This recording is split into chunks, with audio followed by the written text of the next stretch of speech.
So I fill in occasionally when Carolyn is not here. And I saw this in the Telegraph back in July, Caring for Companions. An animal sanctuary helps pups and people, and in some cases senior adults, with the little senior dogs. It's an organization that's called Elliot's Dog Haven, where dogs live forever. And the co-founder is with me today, Victoria Lee. And Victoria, step up nice and close to the microphone. I mean, you need to really become good friends with the microphone, Great. which is not a natural thing. I don't know if you've ever done this before. First time on the radio. But you know, it's good that you're getting your first time talking about something you're passionate about, because you'll totally forget that you're on the radio. Yeah, I could talk about dogs all day. Yeah. And I've, as I was telling you before we went on, it's not that I wasn't a dog person. It just didn't work into my life. And 4.5 years ago, I got a little 17-pound small dog, and I know that's your focus in your sanctuary. And what a life changer it is, and what insight it's given me to not only myself, but animals in general. And they're all their own little individual spirits, and it's that spirit that you want to take care of for dogs that get a little bit older or have disabilities or have other issues. Absolutely. Elliot's Little Dog Haven is all about the spirit of the dogs and the people who take care of them. And it's a little different than what you would find from other Animal Rescue League organizations. You actually take the dogs and put them in foster homes, but that essentially implies that that's where they will live the rest of their lives. So how did you come up with that idea? Myself and our co-founder, Cindy Reardon, we saw a real need in the community for these little senior dogs to not get shuffled around. Rescues do awesome work, and it's much needed, but we saw an opportunity for these little old dogs who some of them get stuck in shelters for a long time and then finally find a home, or they have to get bumped around to different family members. And we thought it would be nice to have a place where they come and live forever, where they don't have to spend the last year or two of their life being bumped around, where they could just find their spot in the world and settle in until it's their time to go. So why is it that a dog that is in its so-called senior years, why would it be given to a shelter when typically they're less maintenance, assuming the health is decent?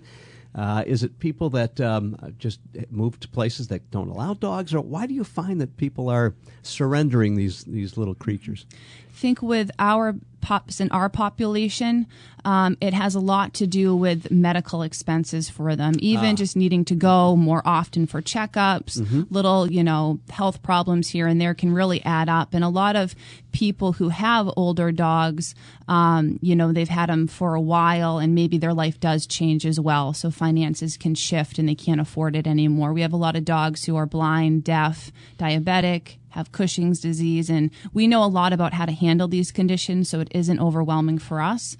But for the individual, it can be. All right, so you mentioned the medical issues, and I think part of the Sanctuary program is that you have a program in place to provide assistance, if not paying entire medical bills for a lot of your dogs, your foster dogs. Absolutely. Once a dog comes to our PAC, our Elliot's Little Dog Haven network, we 100% cover all the medical costs until they pass. So they live. Some of our dogs live in the homes of low-income senior humans in the community. And so the seniors will provide food and, day-to-day love, which the dogs just eat up. It's heaven on earth for these dogs once they find their senior companion.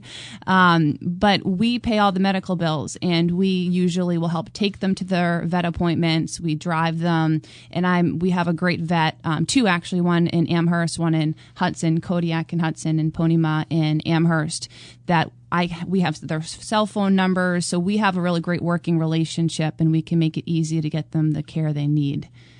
So let's talk a little bit about food. I was telling a friend over the weekend about this program and how excited I was that you would be joining us and that you cover the medical care.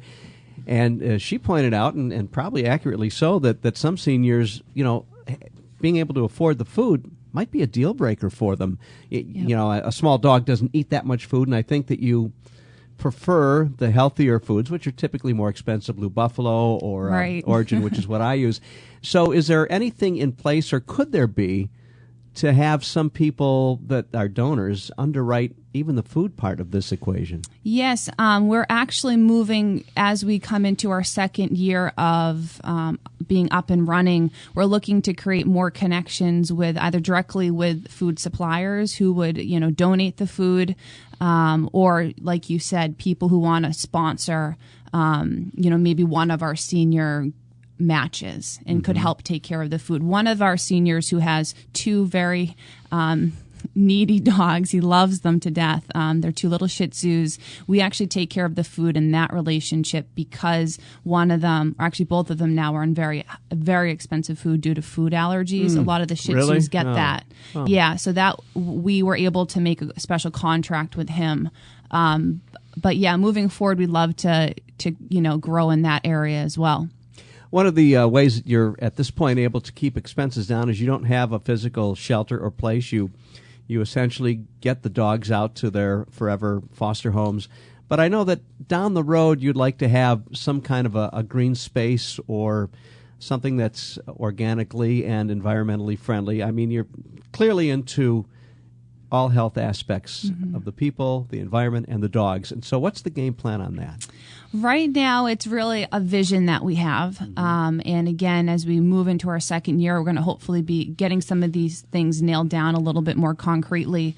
But our vision is to have a little spot in the world for these little dogs who maybe aren't eligible really to go to a senior's home, or who need hospice care, who maybe just have a month left or who knows how long left, where they can just come and be out in the backyard, have a safe space to live. I have a few in my own pack right now, and I would like to be able to have maybe a little yurt somewhere out in, a big field where I can have even more dogs in need. And a lot of that will depend, again, on our financial standing and how we're able to pull in donations to do that with. I see that you did a comedy night recently. Do you have other fundraisers that are on the books that you hope will raise some money toward that? Right now, our next big focus is on a campaign called I Believe in JJ. He's one of our blind dogs. He's a 10-year-old schnauzer who is also diabetic and we helped a family who was really struggling with what to do with him. They've had him since he was little. The daughter contacted us, and we got him into our care, and he's an awesome dog. He's amazing, and we want to get him cataract surgery. So we're going to be starting a campaign. We're going to hopefully launch it full-time on social media. We have a donor who's going to pay half of his surgery to get the cataracts removed so he can see again.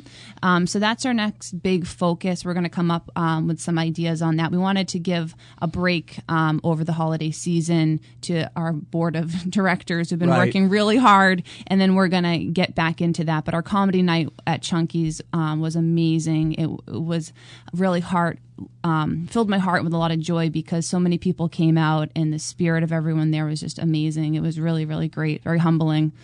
My guest this morning is Victoria Lee, co-founder of an organization called Elliot's Little Dog Haven, where dogs live forever, and the website is ELDH.org. Very simple to remember, ELDH.org. Best to go that way as opposed to, you don't have people on phone banks that can really...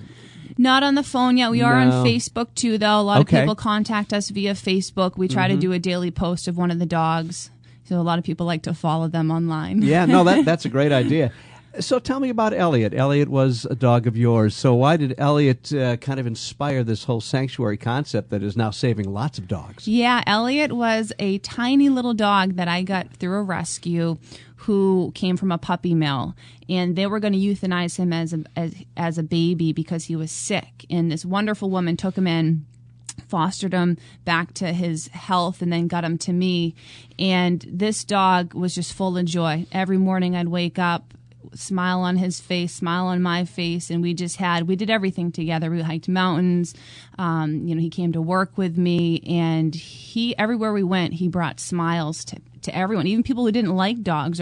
He was tiny, and even like big grown men would just love him and fall in love. He had such a bright spirit, and he ended up passing when he was only 3 because of health issues that he had that were genetic due to poor breeding in the puppy mill.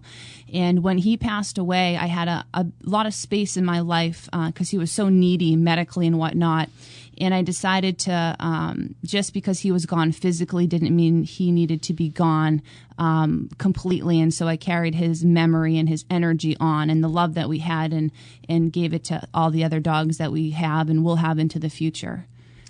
If you haven't heard of, you should take a look at, maybe you do know, Following Atticus. Are you familiar with Tom Ryan and Following Atticus? I haven't read it yet, but it is on my bookshelf, ready to go soon. It is such an inspiring story of a man who went from being a newspaper man in Newburyport, writing a very sort of against the grain kind of material, and he just said, I'm done with this. I'm moving north. He adopted this little schnauzer who just died maybe a year ago, and he's, had a couple other dogs, but just his spirit, and exactly the way that you talk about each dog is its own little spirit, its own little soul, and he's careful not to ever impose human traits or whatever onto dogs. Just let them be themselves. Don't try to impose your humanity on them in the sense that I want this, I want that. The dog knows what it wants. Yeah, they really do. And I find that the more I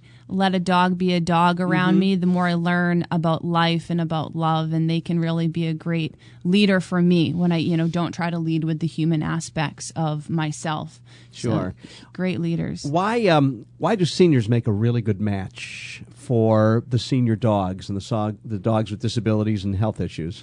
Oh my God, we're so grateful for our seniors. Number one is they usually have the time. They have the time to be home a lot. They often go at a slower pace, which we're so grateful for. I'm 31. I have 3 jobs. I'm very busy. And so these little dogs, all they're looking for is a best friend. A lot of them like to shadow their little human around the house. Their whole world just revolves around their owner, a lot of them. And so when we get dogs in who are really like that, if we can find a senior match who has the time and the love, so many, they dote on them. They wake up, they brush them in the morning, they prepare their little food, they sit on the couch together, they get on little walks. They often go the same pace as our senior dogs.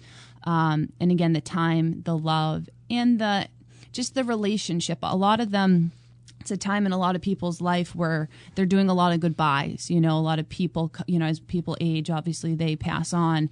And so when they can have a little dog that comes into their life and reminds them of the simple joys of each day, I find that they're so grateful for it, that the dogs only benefit, from that gratitude. So if there's a senior or anybody who would like to foster one of the Elliott dogs, is ELDH.org. ELDH.org. Get in touch with Victoria Lee. And you've got other people that, of course, you work with as well. Our time is up. I just wanted the community to hear from you today on this great work that you're doing with our little dogs. Thank you so much, Mike. It was a wonderful opportunity to be here I'm for glad us that in you the came. organization. Did a good job. Thank you. Thank you, Victoria Lee. Well, that's it for me. It's time to move on here on the radio station, Silverstone Living Hour, with Lisa Valcourt, and next week Carolyn Kirkfield will return. Thanks to my guests this morning, Victoria Lee and Carol Phillips. Have a great week. Enjoy your Thanksgiving, and I will see you the next time somebody gets married and I have to fill in. Thank you.